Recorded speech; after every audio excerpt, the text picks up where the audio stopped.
Hey everybody, this is Mark. This is Ashley. And this is Justin. And this is Awkward Fist Bump Productions. Boom!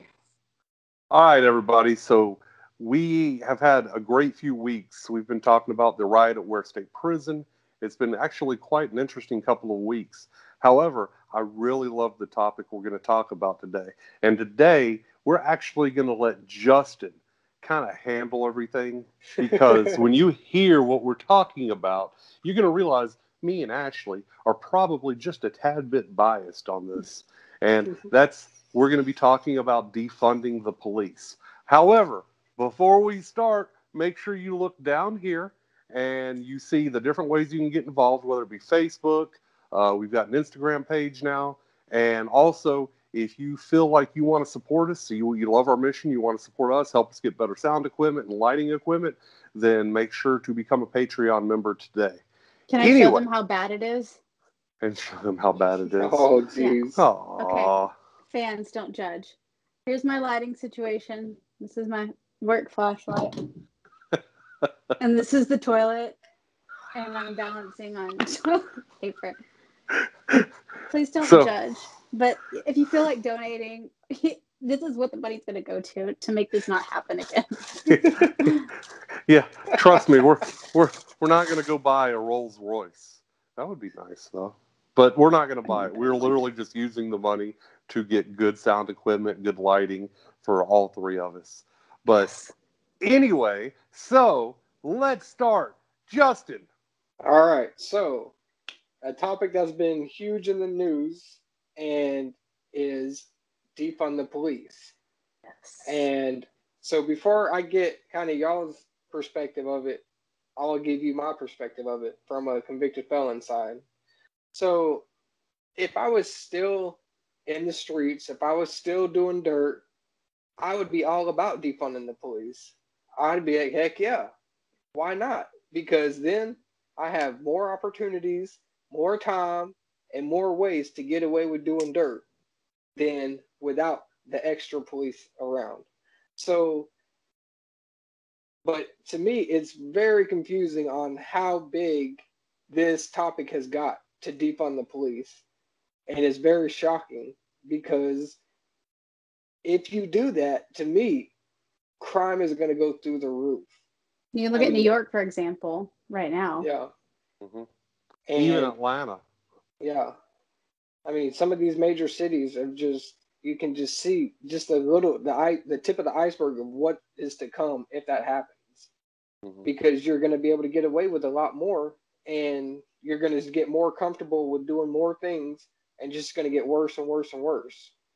So, for people that are doing dirt, I can see why they're super excited about trying to defund the police and have less police, because it's going to take longer time for y'all to get there, while they're out there doing their dirt and they're able to get away with it more.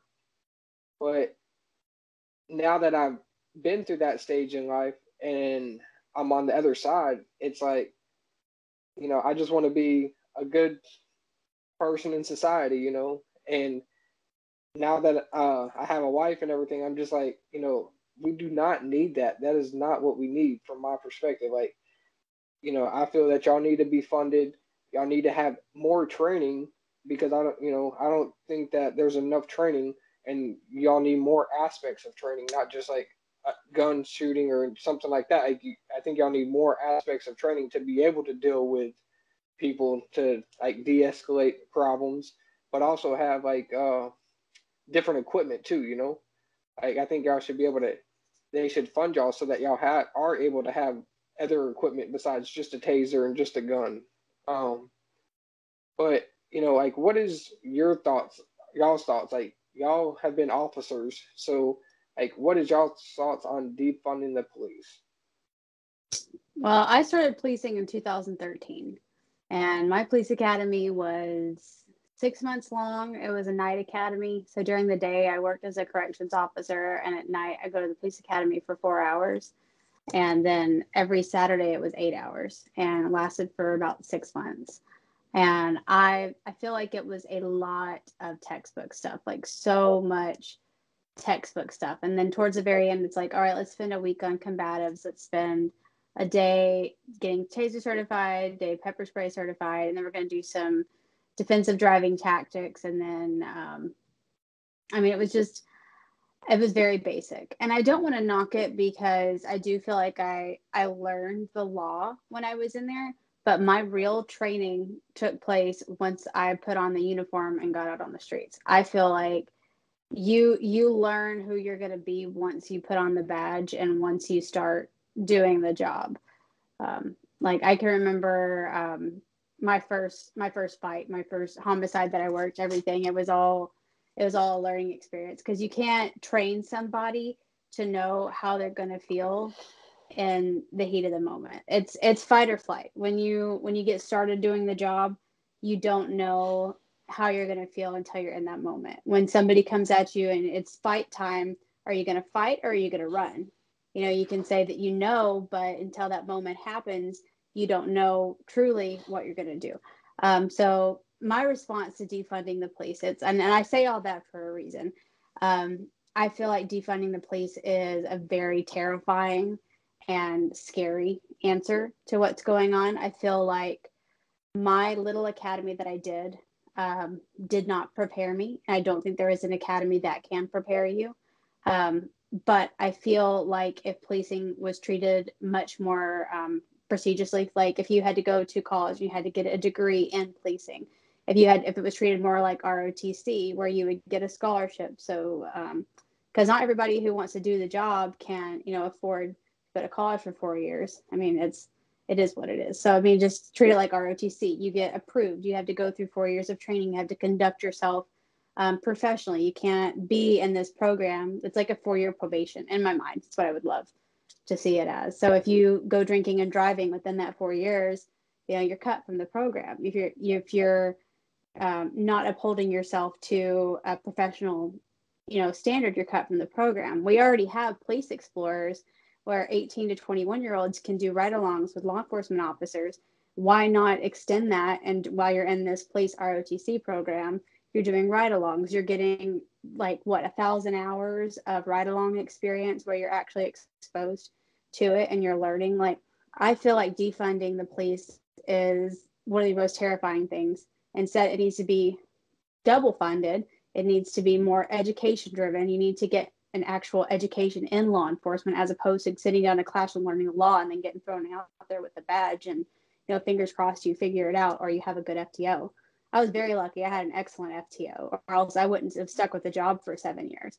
But I feel like more education, more hands-on learning experiences, opportunities to have convicted felons come to the classroom and talk about their experience, have people who have been abused by law enforcement come and talk about their experience and how that made them feel.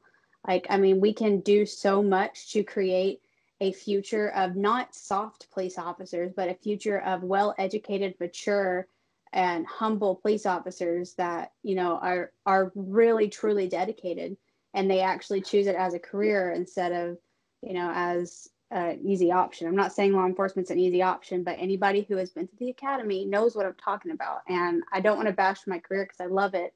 And I just wish that it could have been more, I could have had more training before I started. So I don't know if there's any cops that are going to hate me for saying that, but I stand by what I said. That's how I feel. So. Okay, so sorry about that. Opinion, no, you're fine. Let me step down from the soapbox near the toilet. No, you're absolutely fine. Let me preface this by saying defunding, depending on how you dictate the terms of defunding. Am I against defunding the police department? No, we need the training. The sheriff's office or the police department, whatever agency, we need the training. We need the ability to go in there with the right equipment and make sure our equipment is working properly. However, I'm gonna tell y'all, I've got a close friend that I went to college with, and he went ahead and went to law school, and he became a criminal defense attorney. And I actually put on my social media account how I couldn't stand the idea of defunding the police. But I'm going to say something that he told me that made me say, wow, okay, I don't agree with defunding the police, but with what you're saying, it makes perfect sense. He is saying, and you guys tell me what you think about this, But he is saying, we're not saying defund the police to where they can't do their jobs. We're saying put more money into social programs. Whereas, I mean, Ashley, in 7 years, how many calls have you been on that it really probably shouldn't have been the police? It should have been someone else, some profession. And I'm not saying that you go to a domestic call, you should have a social worker there, because obviously you need someone to diffuse the situation before we do any of that. However, his point, and Adam, if you watch this, yes, I'm talking about you, bud.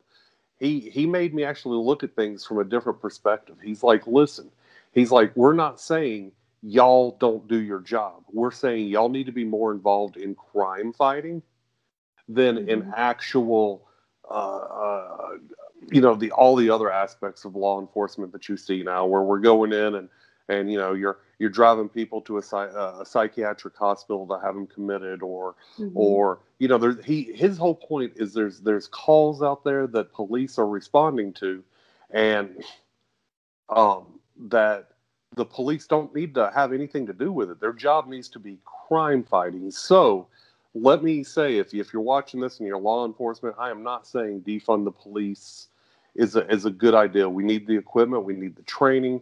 In the case of a hostage standoff, you need a highly trained SWAT team with great weapons, great armor, stuff like that. Law enforcement needs the body armor. However, I do kind of agree with him where I believe law enforcement is called to too many different things that really we need to concentrate on fighting crime. What is your thought on that, Ashley? Well, I love the mental health calls. Yeah. I love the mental health calls, and it's not because I don't enjoy seeing people in those situations. It's just my passion is helping people who are in mental health crisis.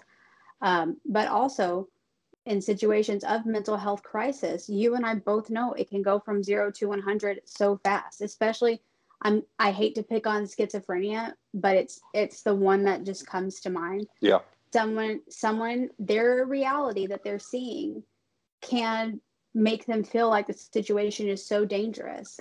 And I do not want to put an unarmed person in there with zero training in self-defense, because that's no longer my job. I don't want to put somebody in a situation, and I don't want to, I'm happy to step back. I'm happy to let, a social worker or a trained professional come in and do that and be a part of the team with them. But that's still me going to that call. So that defeats the purpose. I'm still there. My idea is okay, let's look at the FBI, for example. Is everybody who has gone through the FBI Academy, are they armed people who show up to all these FBI raids? No, the FBI has branches of social work. The FBI has therapists. They have child advocates. They have human trafficking experts. They have accountants who work financial crimes. They have such a broad spectrum. Why can't regular everyday law enforcement have that as well? Why can't I go and focus on mental health and wear the badge, and I be the one who responds? They have mental health officer training and positions, but oh no, sorry, I just got a low battery alert. But they have mental health officer training and positions, but most departments can't afford to send their officers to those schools. So where's the funding? So maybe it would be good to have an FBI type, which would involve more funding, but an FBI type profile where you have the therapists and you have people like that go hand in hand with armed law enforcement. Because when he said that, I was like, you know what? That makes a lot of sense. Where we concentrate on fighting crime, or doing our job as law enforcement officers, and let some of these other branches handle some of the. And I get it, especially in a mental health crisis. I've dealt with schizophrenics, and you don't know, and you can't tell them anything that will make them. You can't go to a person that's having a mental health issue and being like, "Listen, dude, you're just crazy." You're not really seeing that. That's just because their reality, and any mental health training will tell you that you can't tell them. You can't tell them you don't see that, because they see it. So, but And also, people forget it's not illegal to have a mental health disorder. It's not. So somebody out here, as long as they're not posing a danger to themselves or others, they can just, walk around and do their own thing. And it's not illegal. I can't just grab somebody just because they're in crisis and take them to the hospital. They have to exhibit, for us, they have to be a danger to themselves or others. I can't force an emergency detention on somebody just because they're like, listen, there's purple dinosaurs in my living room and you can't tell me otherwise. So you need to get out of my house. And I'm like, all right, enjoy your time with the dinosaurs. I'm going to go. Like that's how it always ends. But we can't do that whole FBI model because every state has their own laws. Every state has their own set of rules. So what you guys do in Georgia is completely different from what I do in Texas. And it's like I don't think our government would ever listen to us enough to like even think about proposing like a nationwide policing model that encourages different aspects of it. And I don't think the states would go for it because each individual state has their own ideas. Y'all don't have Texas Rangers. Yeah, we have the GBI. Yes. They do the same thing. I've heard a lot of them recently. I heard a lot about them recently. So. So I actually like what you said there.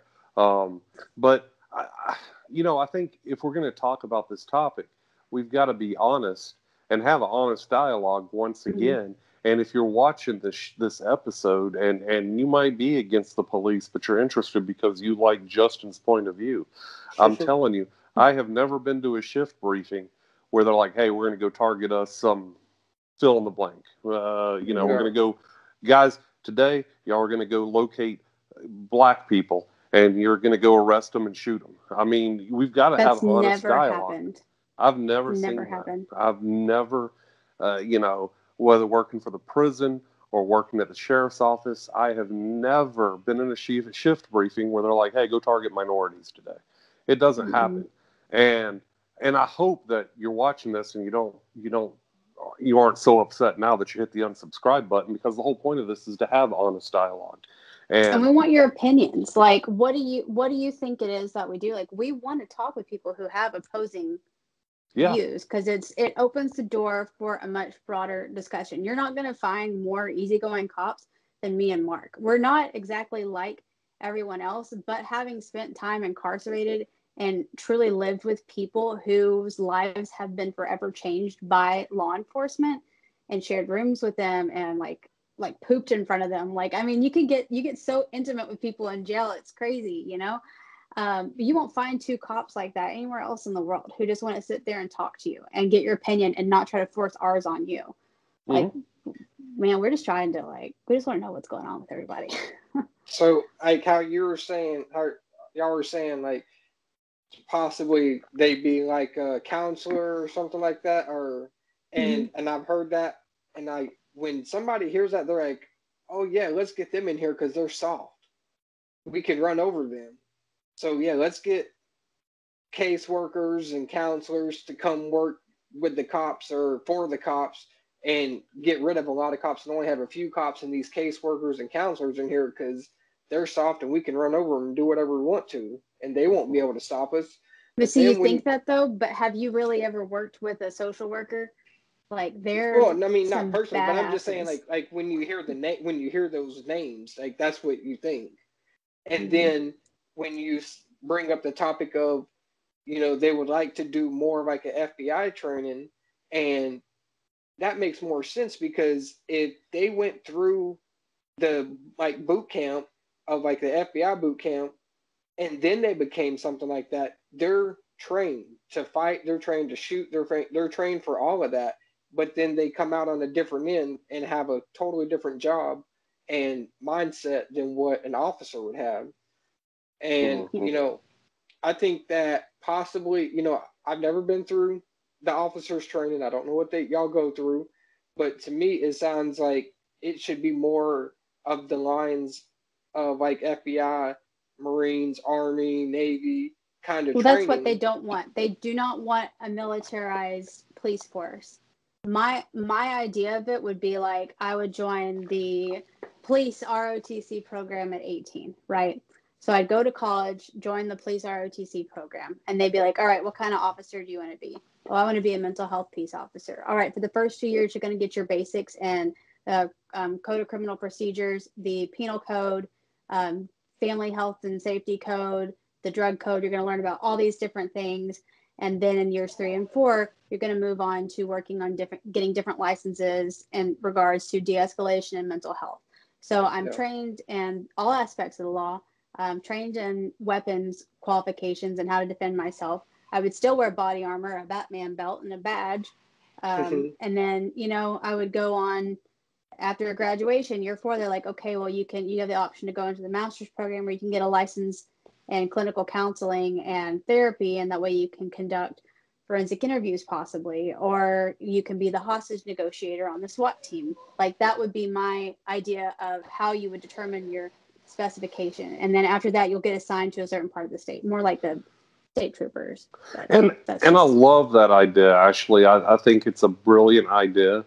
However, I'm going to play devil's advocate for a minute. How popular are we right now? I mean, everybody hates us. Applications across the country for law enforcement officers at this point are at an all-time low. And one of my biggest things that I want to say, especially when you see these protesters talking, and I'm not saying that the protesters don't have valid things to argue about. However, it's like, why don't you come come to the academy, come train. We need people like you out here. However, is it realistic? Is I guess what I'm asking. Yes, it's a great idea, but how do we implement that right now when we need? I'll give you, for example, the whole issue with Garrett Rolfe, the Atlanta Police Department, after he was arrested for murder. Basically, Atlanta PD for about a week and a half straight called in with the bird flu, or the blue flu. I'm sorry, the blue flu, the bird flu. Jeez, that sounds terrible. But that shows how old we are.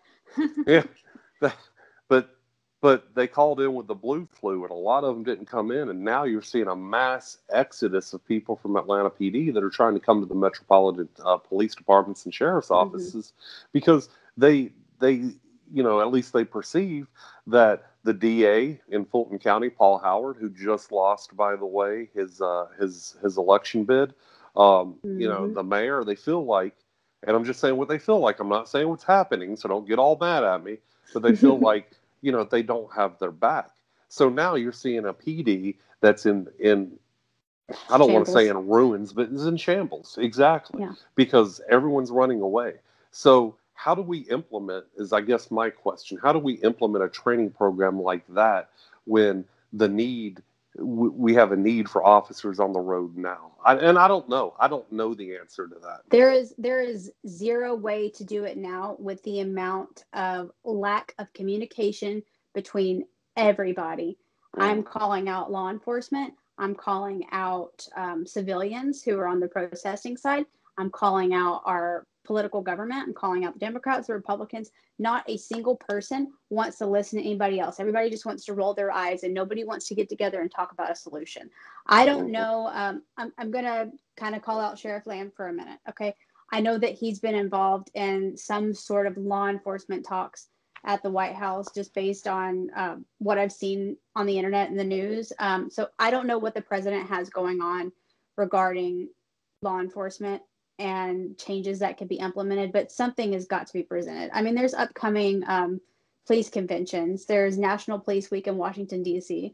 These are the places where ideas like this can be presented and where people can come together and talk about it. And it needs to stop just being senior law enforcement leaders. It needs to stop being just sheriffs. And I'm not calling out anyone in particular, but just sheriffs who haven't worked the streets and taken calls in 20 years. Because there are some sheriffs that are like that. It needs to stop being like senior police chiefs. They've got all these people who have been serving in law enforcement since the late 80s, early 90s, who haven't worked the streets here recently and haven't been on the front line with the protesters, and who haven't been dealing with everything, all the calls that we're having to go to, the excess of calls and people in mental health crisis. And I'm not calling out anyone in particular, especially not my department, because I love my chief. I love my department. My chief came out and answered calls with me the other day because I had too many. I had somebody holding. But there are departments across our country that do have administration only heavy leadership who have not worked the streets in so many years. And they are not the ones who need to be going and presenting changes for law enforcement. Administrators do not need to speak on behalf of the officers who are working the streets. I'm probably going to get a lot of hate for saying that, but that's how I feel. And unless you're the type of leader who comes out here and works with your officers, like my chief, who will call me and be like, what do you need? I'm there, and be there, then you're not the one who needs to be going and presenting changes. You're just not. And that's how I feel about it. Is that too mean? Do you think people are going to be mad at me? No. I mean, I think it's tough conversations that we need to have. And like, I love my sheriff's office more than anything, but you know, I think it's something that and I think we have a great operating sheriff's office. However, you know, there are other departments that you might be onto something, you know, and I think these are good conversations to have. And I think you said it best, is we need to have, and the one thing I've seen in our local community is they are posting or in the process of doing meetings where, you know, they're having law enforcement come out and discuss, hey, these are the issues, you know, and they're going out into the community, into the African American community, and saying, hey, you know, so I think that's a great first step that they're doing, but we need to see that across the nation.